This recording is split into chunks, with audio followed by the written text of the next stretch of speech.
Welcome to the Dr. Remina Show, where we're optimizing wellness together. I am your host, Dr. Remina. Before we get into today's episode, I want to give a shout out to Art on Main in Dallas. Thank you so much, Andrea, for letting us camp out here and record our podcast. Y'all need to come enjoy the space. It's filled with inspiration from many diverse artists, and there are plenty of events that bring the community together. So come check it out. So today's guest is David Banda. He wears many hats. He's a firefighter, paramedic, model, actor, and a life coach. His brand stands on the 7F principles of La Familia to create a high-value man, and he inspires people from diverse backgrounds. Hey, y'all, Dr. Remina here. I am so thrilled to have an amazing, enlightening conversation today. I have a special guest here, David Banda. It's been a pleasure. Can't wait to dive in and let's put the positive energy out there to the world. Love it. Amazing. So we're really going to dive into mind, body, and spirit. What's interesting is you too, being a masculine person, a man, have so many hats that you wear. And the way you incorporate wellness into each of those avenues and then influence people out there in the world with what you do is truly inspiring. And I really want the world to hear this. Everyone, well, world, meaning whoever's listening to this podcast. Yeah. But I'm really excited to dive in deep and share with the world your experience and Thank you. The good work you put out there. Now, we all have our day jobs. As you know, I'm stuck in the hospital too, and then have my wellness realm, but you have your day job as well. You are a firefighter. I am. Yeah. Firefighter, paramedic, and serving the community. Service. And that's beautiful in itself because you can do service in so many different avenues. And the thing is, with, you and I have talked about this we dive deep into being a firefighter and a paramedic and what that entails in this realm. And also, I would say in medical professional world, as well as many other careers out there, self-care is underutilized, but it's so important because it impacts everything that you do. And especially in high stress fields, such as yours, you can see how it tears people down. I mean, you look at mental health, that's a big thing that is sometimes, I would say, often people find it taboo, but now it's coming forward and bringing into light and how important it is. Because if you don't address it, it's crippling. Yeah, I have to say that actually men make fun of mental health like it's not a big deal. And that's a problem in itself. Because for me, how I'm so adamant on taking care of myself and mental health is everything to me. And what I mean by that is, discipline. If you put self-discipline, self in front of discipline, to me, that's just loving myself, mastering myself through these modalities of just filling our own cup. Because if I don't fill my own cup, then I can't take care of anybody. I can't take care of, if I'm a man of the household, I can't take care of my wife. I can't take care of my kids. I can't go take care a civilian. There's a chief that one of his quotes that stood out to me is that when someone calls 911, they expect a decathlon type of athlete and a neuroscientist to be able to deal with the issue in hand. And to me, that's how I try to live my life, is by being fit for service and still be able to respond in what I need to do calm and smoothly to be proficient in taking care of the patient. Absolutely. And one thing I like to kind of preface with this or go back to is when you're in a fight or flight situation, and this is where it shows up, where people will suppress their mental health or inner traumas, it will show up and it'll disrupt your everyday life. It'll disrupt when you're walking into a fight or flight situation, yours being a fire, being a paramedic, a patient that needs you, life-threatening moment. In a snap decision, you need to make the right choices. So if you're not right, that influences your decision-making skills, your team ability. And you also mentioned, you can't trust someone if they're not taking care of themselves and they're not dependable. Yeah. And I'm not going to if anyone gets offended by this, then probably good. but it's because it needs to be said. If you're in education, if you are in the medical services, if you are a police officer or a firefighter, and if you're not taking care of yourself physically, then what the f are you doing? I'm sorry for my language. But it's serious, because how can you be of service to somebody and not take care of your own self? And that's just the honest truth. Because if I'm not doing duty to myself to, work out, eat the right foods, you being a doctor yourself, we've discussed this, that there's good test takers, there are people that can do well and pass a test, but it's just the lack of application to their own life and just prescribing pills. And what do we know that takes care of us? Our nutrition, sunlight, movement. Those are the first things that we should be telling the Western world to do, other than taking a pill to lose weight or to feel better because they're depressed. Now we're just giving these young kids, teenagers, these pharmaceuticals, and they're on it for decades when maybe they never had a problem at all. It's because they didn't, the parent, or they didn't have modalities to help the kids emotionally regulate themselves. Put him in a sport. Put him in some type of chess game. I don't know. Let his mind and body move and see how he can emotionally regulate himself in those type of responses. Kids acts out. Well, look at the root problem. Where's the parent at? But yeah, look at the root problem. If a kid acts out, look at the household. What's the father doing? Yeah. Where's the discipline at? So I just look at it that way. That if you're in any type of job field where you're supposed to be of service and you're supposed to be able to do a duty, and medicine or taking care of somebody, then it's really pathetic that you're living in that job and not being able to help anyone if you can't help yourself. Absolutely. It goes back to self-care. Also, just low-hanging fruit lifestyle, where you put your time and efforts into. If you fill up your own cup, then you can help other people. And it's like, there was this quote, and I mentioned this before too, before we started here, is you have to check your own pulse before you walk into a situation, right? So if you're about to go into a fire or about to run a code meaning, for those of y'all that are in medicine, you're resuscitating someone who needs who's having life-threatening issues and needs intervention right away. You have to check your own pulse, right? And that goes into the stress response. Are you trained mind and body? Are you there athletically, mind, body, spirit? Are you there to manage that situation? Check your pulse so then you could be there present to help someone else. Yeah. And it's so true. Because if you can't depend on someone else, that's someone's life on the line. Absolutely. Now, check your own pulse. Exactly. Check your own pulse. Make sure it's good. HRV, anyone have like an Apple Watch? Yeah. And that's just one of those. And I love that you do more than, just into the service in that sense. You also are a coach, a life coach, yes. Not only just focus on fitness and everything that entails that, but you do more. You inspire people to be a better version of themselves. What I like to say is that if the world had more real men in it, it would be a better, safe place. What I mean by that is, I'm not talking about men in hierarchy and like leading all this stuff and structure. I'm talking about more men that are warriors, more men that are loving warriors and are willing to do what is necessary for the family in a prosperous and harmonious way for the family. So yes, I do firefighting and paramedic as a day job, but my purpose is to help men heal. Because the way I was raised, what I've gone through in my life, it broke me, but I had to hit rock bottom a few times, go through hell back a few times.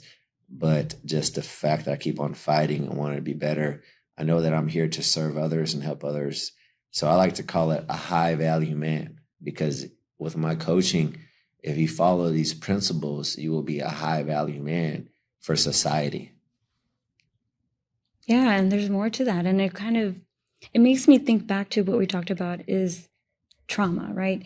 So if you are a healed person, male, woman, then you will respond differently. You will be a productive person in society and all that. I mean, we're going to dive in deep on all these topics, but it goes starting to be a high value man.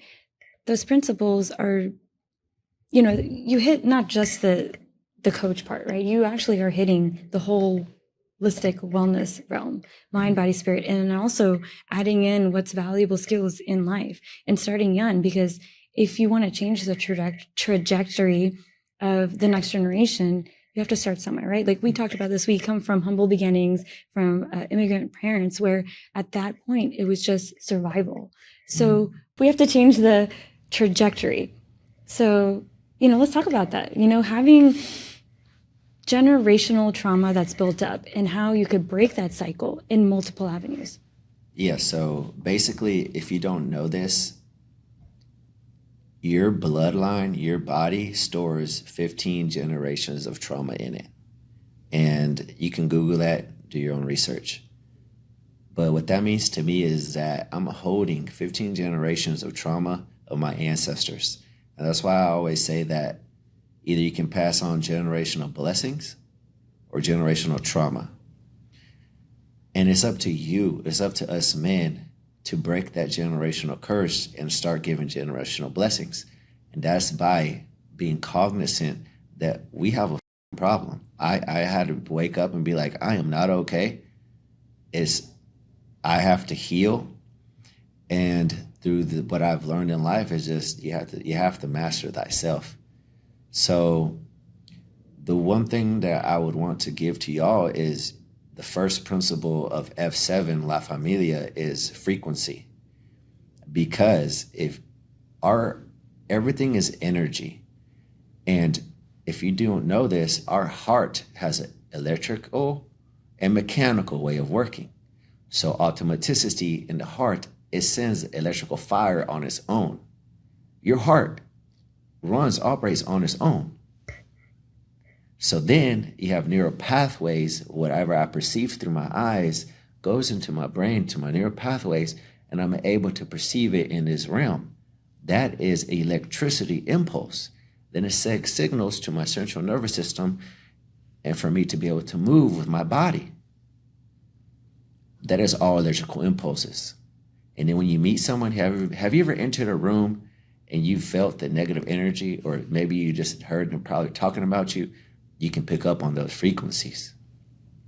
So the first principle is changing the frequency of your thought process, because if you live in a victim mentality or you're always talking negative about yourself, that is going to be your conditioning. I'm ugly, I'm fat, I don't deserve love.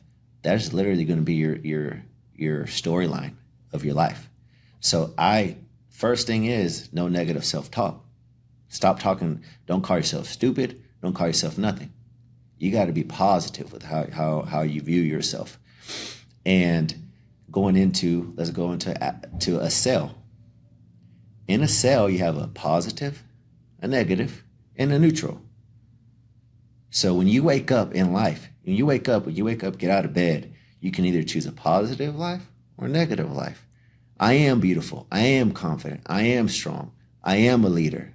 You say these things to yourself because you can program your mind to be rewired in that way. So we have to change the frequency.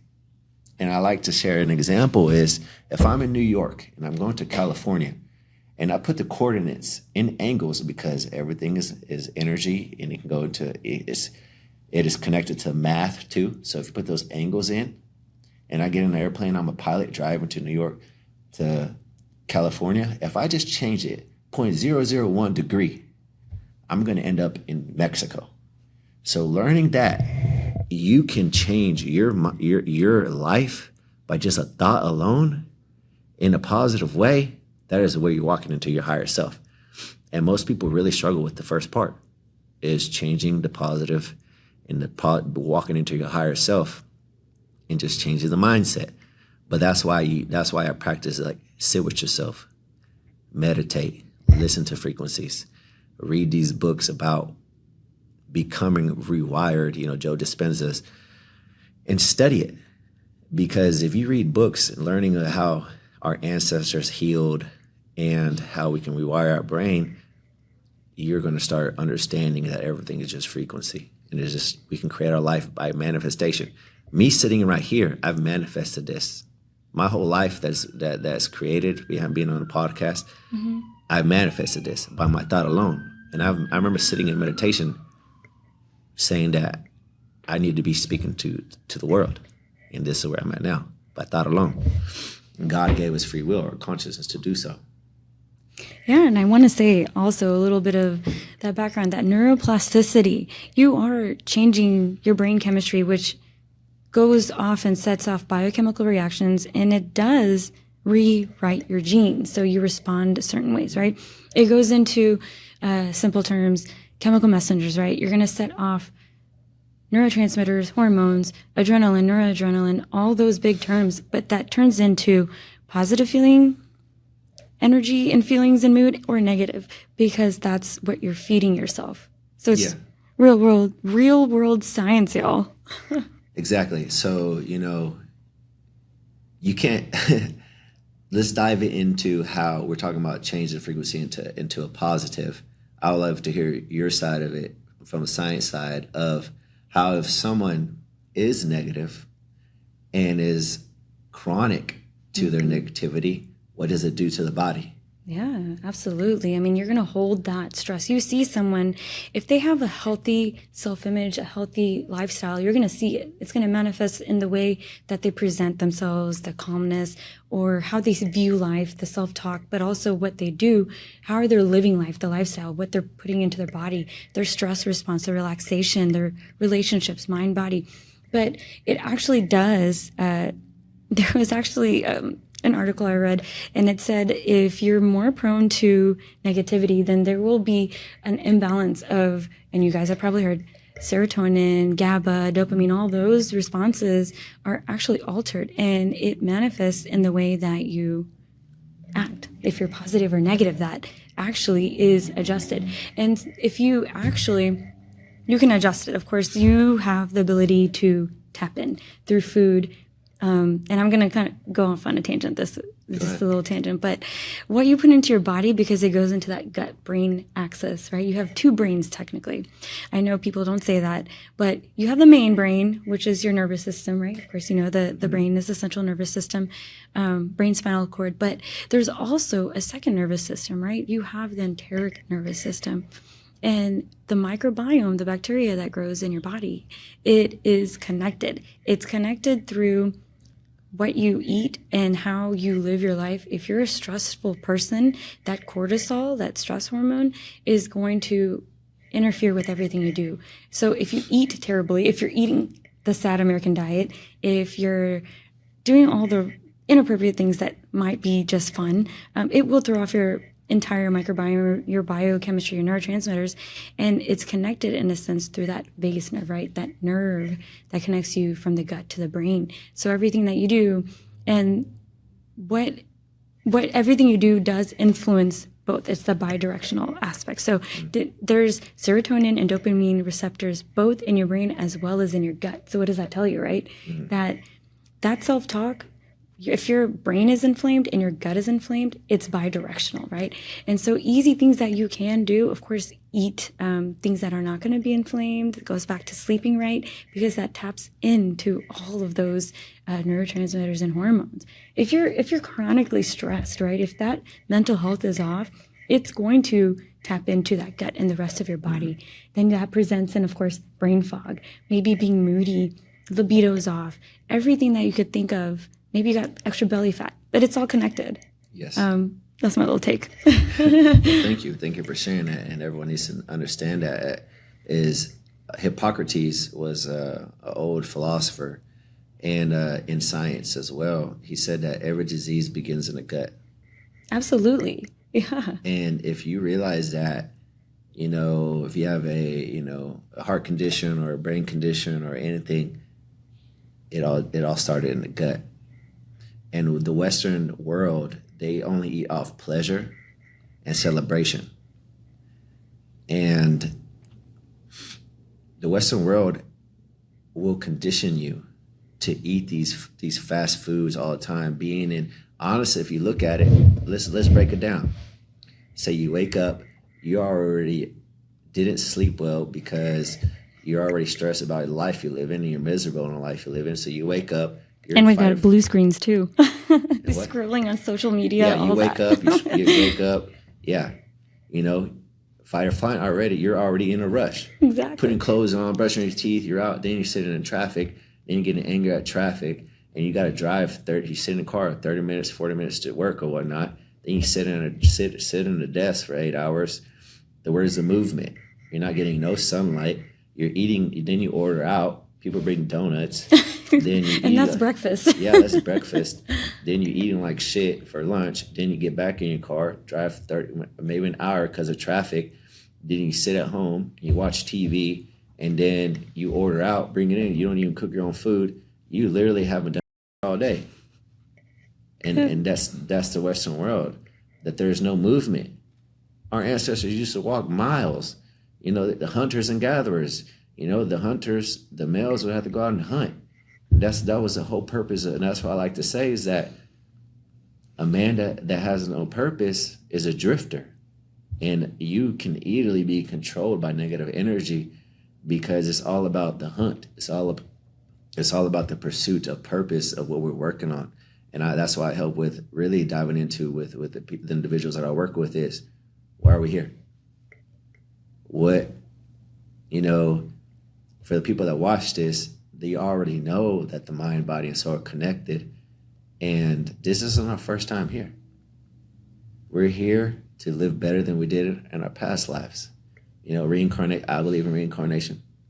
You know, I don't know what others people believe in, but I've studied it. You know, it's true. And I believe that I am on this journey to do what I did better in my past lives. And that's why I want to help others, because I know how bad it is to live in a very dark place, in a very chaotic darkness, fire, just trying to get out of it. And it all starts within you. That's why the Buddhists say the answer is within. Look within. Look within you. And life is about suffering. Everything that goes through our the things that we face. It's not happening to us, but for us. And it's us to learn from it. So. Yeah, I mean, that builds character, that builds resilience. Yes. And I kind of want to tap into, it's coming to light more, and it's sad. When we talk about not being resilient and all that stress builds up and mental health crisis, we're at a paradigm shift, right? And more and more needs to be done.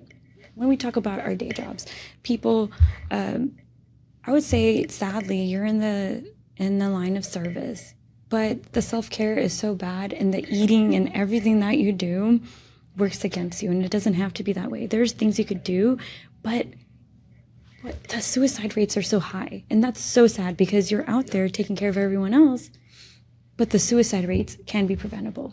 Yeah, so going off what she said, for anyone that doesn't know, the highest rate of the number one killer of firefighters isn't in line of death duty, it's suicide. And that's why I don't play with mental health, because I have to share that at one point in time in my life, when I hit rock bottom, I wanted to take my own life. And I have the confidence to share that with you because I know I'm not the only man that ever felt that way. And I had my vices that numbed the pain, you know, alcohol, illicit drugs, chasing women, and all that stuff just was my way to numb it all out. And all it was doing was making it worse.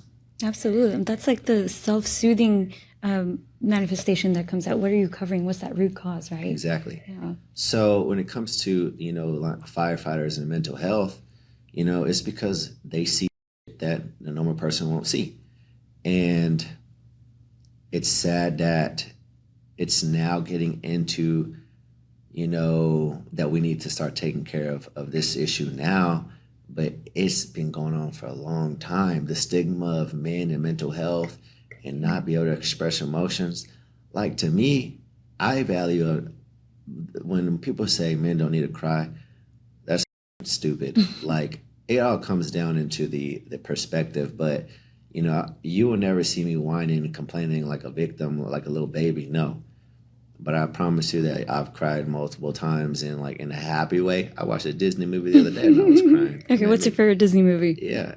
My favorite Disney movie is The Lion King. Oh, yeah, that's I hate when the death. Oh, God, that gets me every time.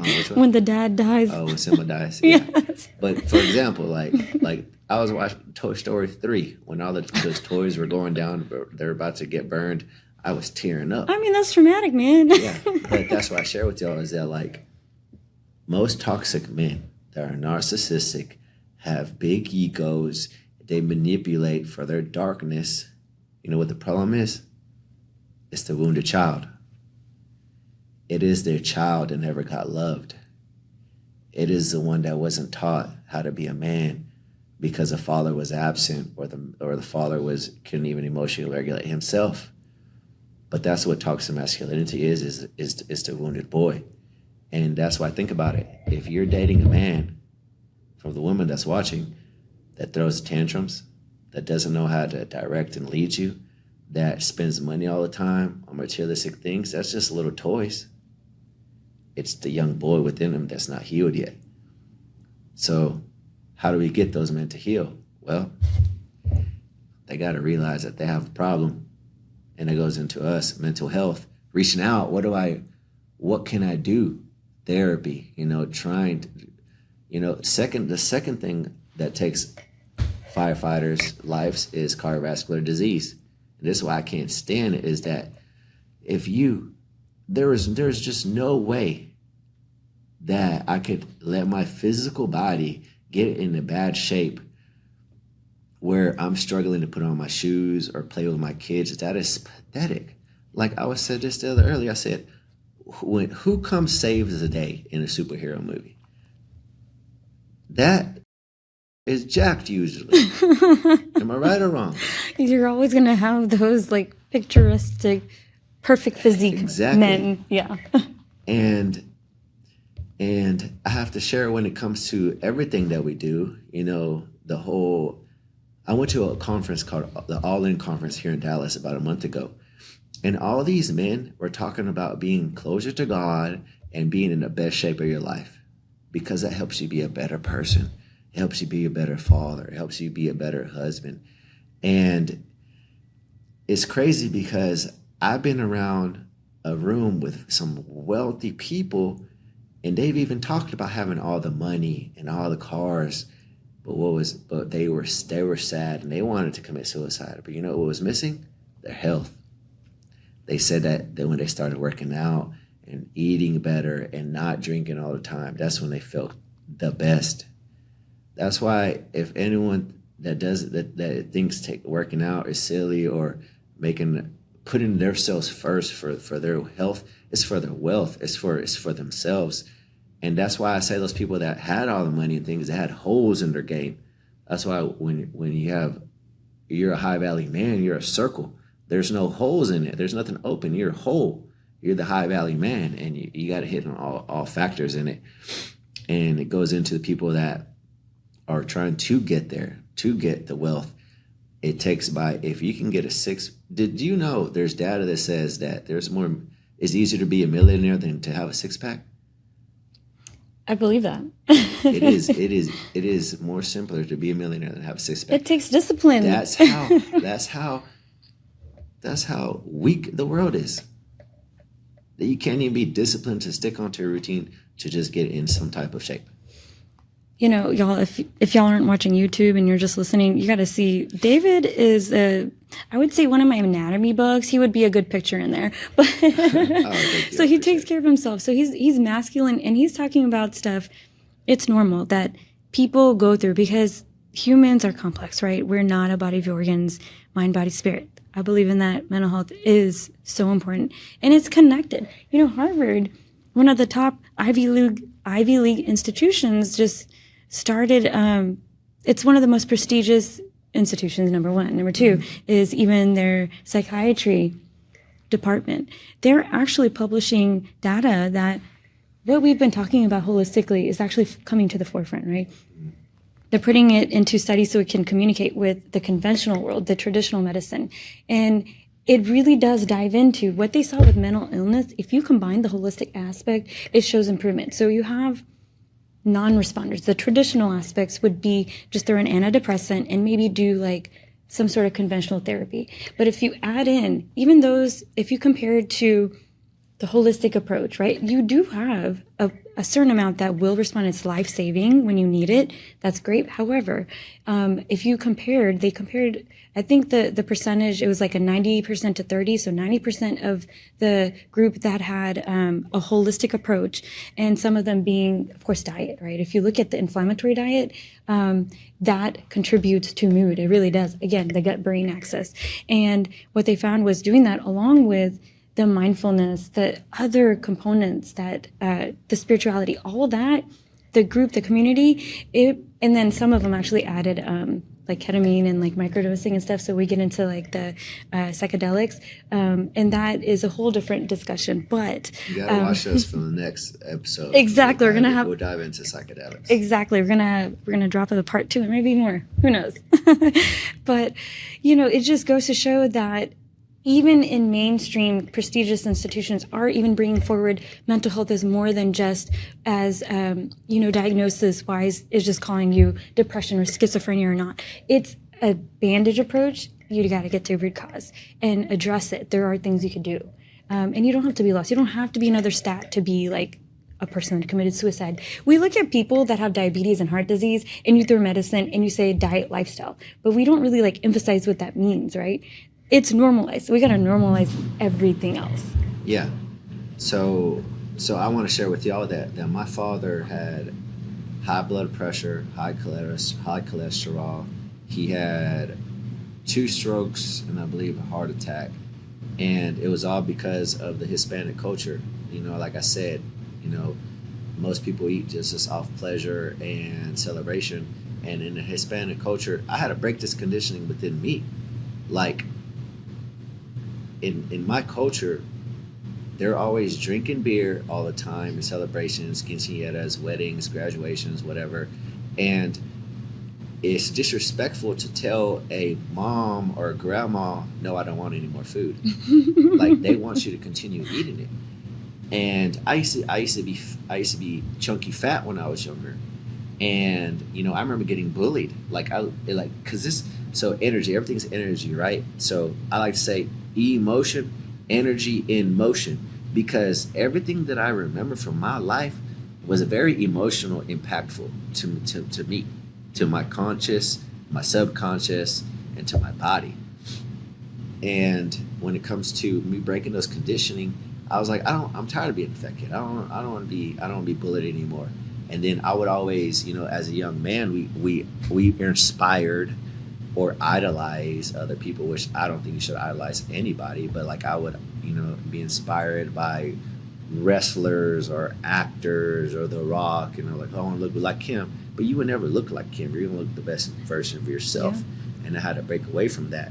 And going back to the breaking condition of the Hispanic culture, like, my father would smoke cigarettes, and I lost my father through throat cancer.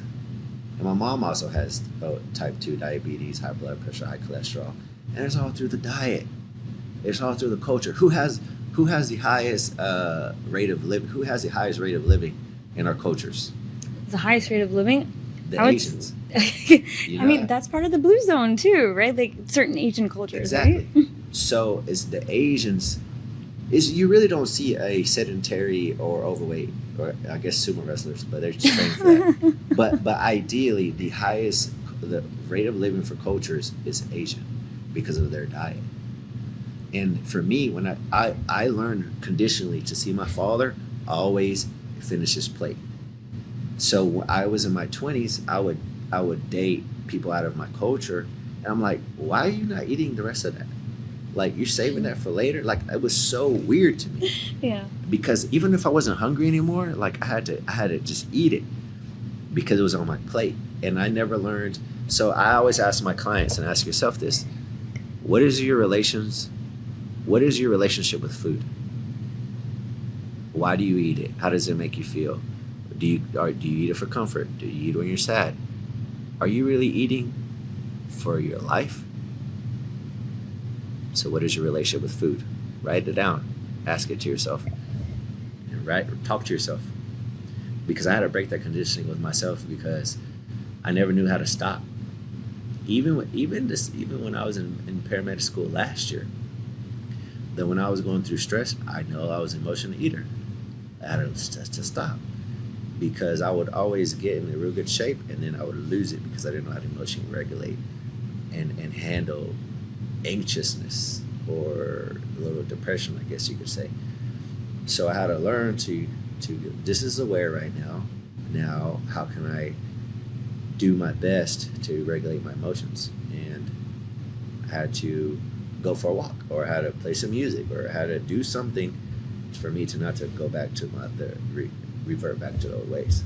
And it's all about being self-aware in that discipline, and getting people to figure out what their why is and how to regulate their responses too. Absolutely. Yeah. So I think, we should segue into how even when you eat and how your body holds trauma. And it's different for everyone, of course. You have like a threshold, you have your debt. You're going to have the constant hits from everyday life and how you interpret it. And I kind of want to take a deep dive into this, because you do this so well. Again, you are strong in your masculinity, and you're inspiring other people to talk about it and the importance of it. Because as you build up the trauma from the experiences, there's the big trauma with big T, and then there's micro traumas that add up. And what that does is, I want to briefly just kind of talk about the stress response. Your body doesn't know the difference between having an actual stress response, meaning being chased by a bear, which in itself is protective, right? Or if you got to go fight a fire, you want to have that heart rate and blood pressure up. You want to run. You want to fight for your life. That's okay. That's normal. That sympathetic nervous system, fight or flight, is normal. But what's not is the constant hits your body's taking, right? The constant chronic memory of a trauma that has affected you long term. The brain can't differentiate from that. It cannot. So for example, say me losing my father. If I would have not healed from that, then it would still be affecting me today. Like, I know some clients that I work with that it's been like almost a decade, and they still hold on to that memory where it's affecting their life to this moment, this day, because they haven't healed from it. And if you're still living in that memory, then it's going to chronically affect the body. So let's dive into how holding on to that memory in the brain, our soul can differentiate from that, and how it can host our trauma in the body. Yeah, absolutely. Of course. And that goes into, if your mind is constantly taking it's constantly replaying those hits, it's going to release that cortisol. And what that does, of course, it cuts into every pathway. And literally, stress will kill you. Because what happens if you have the stress plays into, let's talk about the end organ diseases, the non-communicable diseases. I'm talking about high blood pressure, cholesterol, diabetes, heart disease, all that. Because when the cortisol response goes up, your body, your genes are rewired, and your entire system is going haywire, right? So then you end up in those diseases. Then you add in what you're eating, the lack of sleep. Yeah. And that ends up in heart disease. It's a whole cycle. Yeah, it's a vicious cycle. Yeah. So that's why I say, if I can create the life that I want, it starts by my thoughts. So like, if I can visualize, so I want to ask you to visualize a higher self for yourself. What does that body look like? How do you dress? What type of friends do you have? Where do you work? It's all by visualization and manifestation. But in the opposite spectrum is that if you're living into this negative space, you're going to be holding in the body, and then you're more likely eating. You're probably, having multiple sexual partners if you're, in that way to numb yourself, you're doing illicit drugs, gambling, whatever your vice is, maybe you're food, maybe you just eat a lot of junk. It will just repeat itself. Absolutely. And you're not giving yourself not even a fighting chance. And that's why it's important, you doing the work you do, to specifically drive men to create a better version of themselves, to change generations, to influence and carry that manhood, but yet still being vulnerable when it needs to be. Yeah. And I think that's powerful in itself, right? And everything that you do. And I would love to dive in deep. I really want to pick your brain about, the fitness aspect, the nutrition. I really want to get into the male, female, the masculine, feminine energy and everything and beyond. So we do have to wrap it up. I think this is a good way to let people hang on for more. Absolutely. Wait for part 2.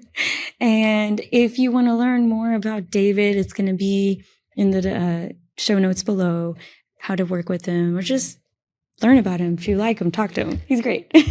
I highly encourage y'all to follow my Instagram, because I'm always putting out educational stuff to, it comes to fitness, the mind, so I have my 4 principles. So it's spirituality.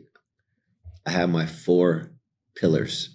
It's spirituality, mental health, discipline, and high value energy. Those are my 4 pillars of life. And that's the information you'll get. It all comes down to being the best version of ourselves. And it's our duty, obligation, and responsibility to everyone that we love to be the best version of ourselves. Because as just men, no one's going to come to save you. Nobody. And it's on us to take care of everybody else. It starts with us. So thank you for watching. I look forward to the next time. And thank you. Thank you. If you enjoyed today's show, share with your friends and family, and of course, subscribe. Thank you so much for your support.